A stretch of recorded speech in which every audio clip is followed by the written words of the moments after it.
आधुनिक हिंदी कविता के विकास के अंतर्गत आज हम द्विवेदी युगीन काव्य की प्रमुख प्रवृत्तियों या विशेषताओं पर चर्चा करेंगे। बच्चों, यहाँ पर एक बात यह समझ लेना बहुत आवश्यक है कि यदि भारतेंदु युग आधुनिक काल का प्रवेश द्वार है तो द्विवेदी युग उसका विस्तृत प्रांगण, जहाँ उन प्रवृत्तियों को विकसित और पल्लवित होने का अवसर प्राप्त हुआ जो भारतेंदु युग में प्रारंभ हुई थी। इसकी पहली विशेषता है खड़ी बोली आंदोलन। द्विवेदी युग का महत्व खड़ी बोली के विकास की दृष्टि से है। आचार्य महावीर प्रसाद द्विवेदी के मार्गदर्शन में कवियों ने खड़ी बोली को कविता की भाषा के रूप में स्वीकार कर लिया तथा उनकी महत्वपूर्ण और परिपक्व रचनाएं खड़ी बोली में ही रची गईं। कविता में कल्पना और सांकेतिकता का लोप हुआ, इतिवृत्तात्मकता बढ़ने लगी, संस्कृत के छंदों का हिंदी में डटकर प्रयोग होने लगा।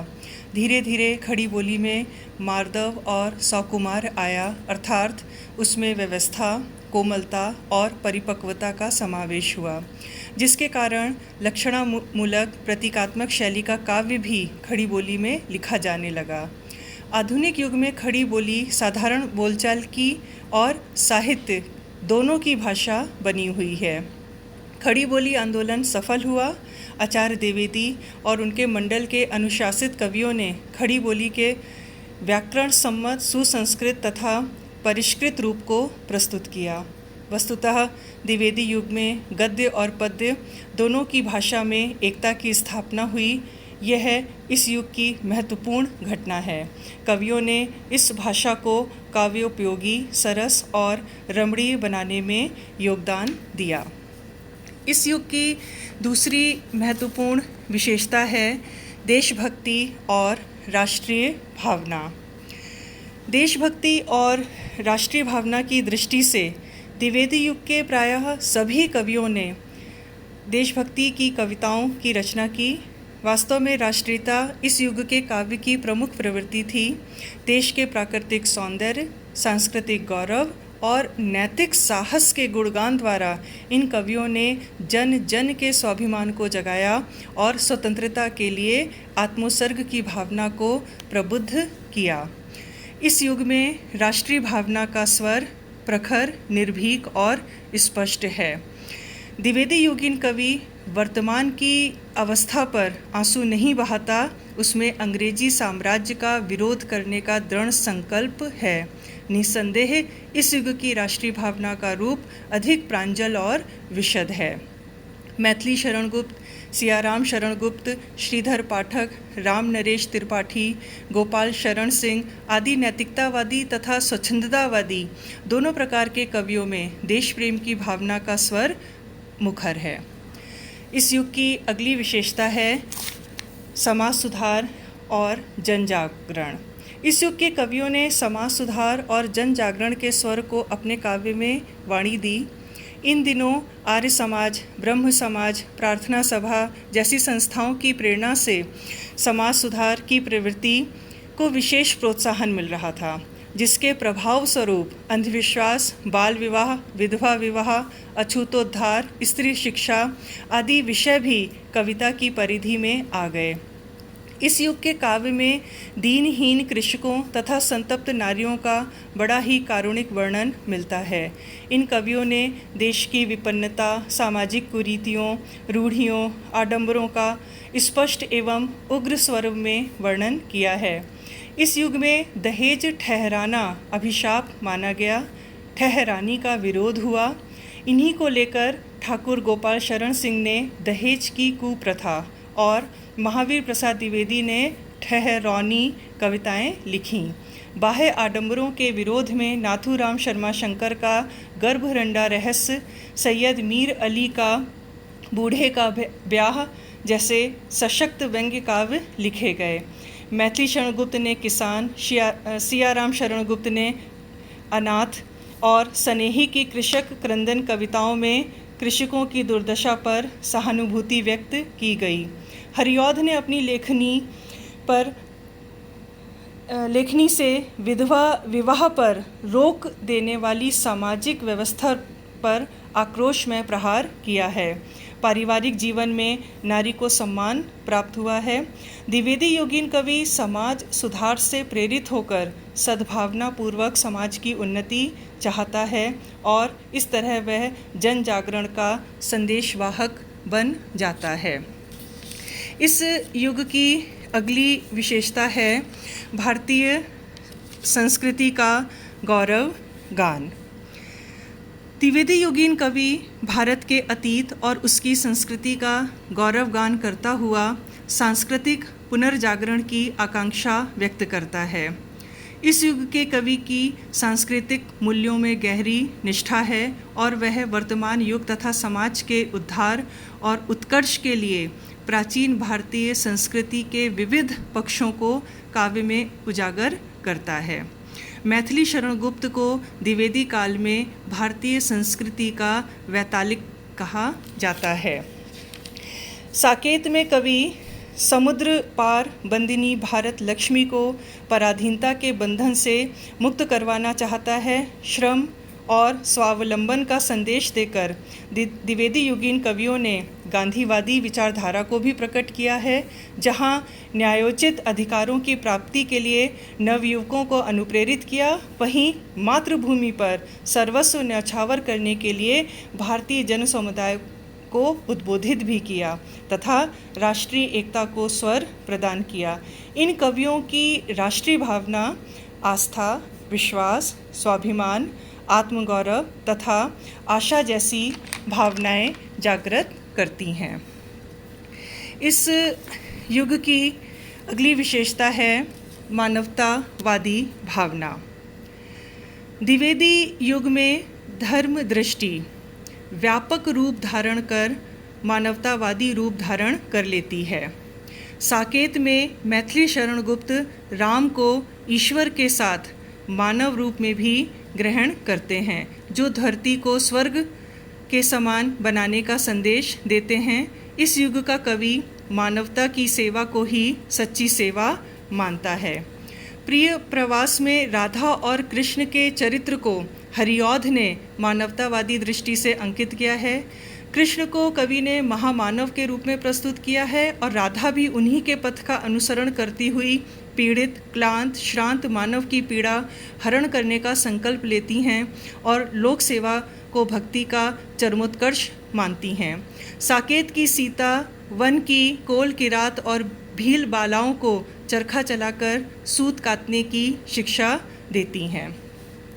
इस युग की अगली विशेषता है नए विषयों का समावेश।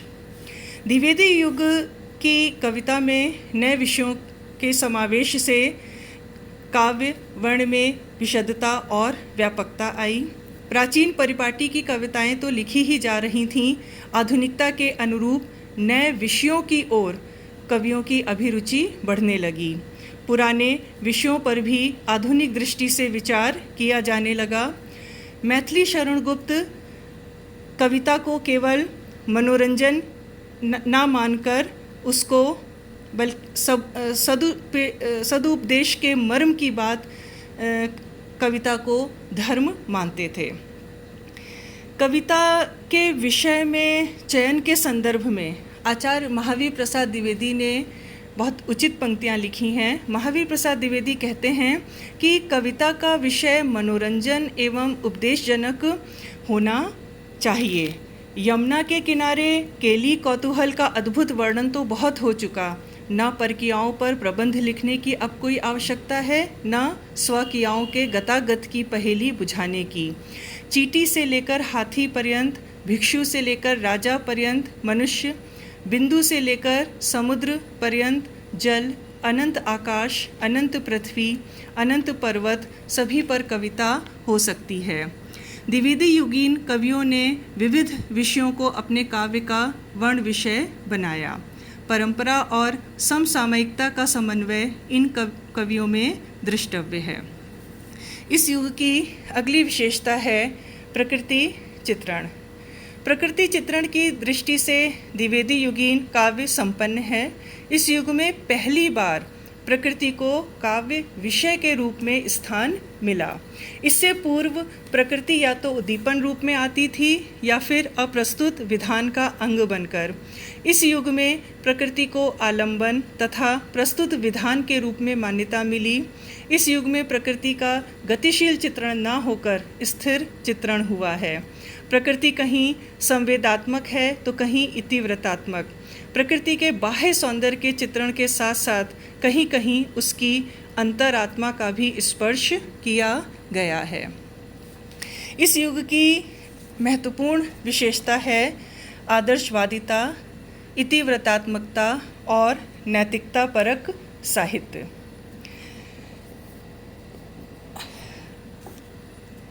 बच्चों, किसी न किसी उपदेश संदेश को प्रस्तुत करना द्विवेदी युगीन कवियों का मुख्य उद्देश्य रहा है। इन दिनों आर्य समाज, प्रार्थना सभा, ब्रह्म समाज जैसी संस्थाओं की प्रेरणा से समाज सुधार की प्रवृत्ति बढ़ी रही थी। साथ ही आदर्शवादिता, उपदेशात्मकता तथा इतिवृत्तात्मक इस युग में अत्यधिक फल फूल रही थी, या हम कहें कि उसका बोलबाला हो गया था। प्रायः कविगण सीधी साधी कथाओं के माध्यम से आदर्श और नीति की शिक्षा देना अपना धर्म समझते थे। उन्होंने इतिहास पुराणों के समुचित कथानक चुनकर अथवा कल्पना आश्रित कथाएं गढ़कर आदर्श चरित्रों पर अनेक काव्य प्रबंध लिखे, जिनमें स्वार्थ त्याग, कर्तव्य पालन, स्वाभिमान, राष्ट्रीय गौरव आदि उच्चादर्शों की प्रेरणा दी गई।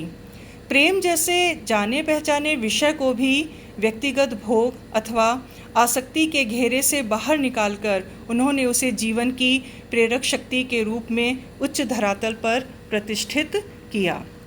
इसलिए उपदेश और संदेश को प्रस्तुत करना ही इनका मुख्य उद्देश्य रहा।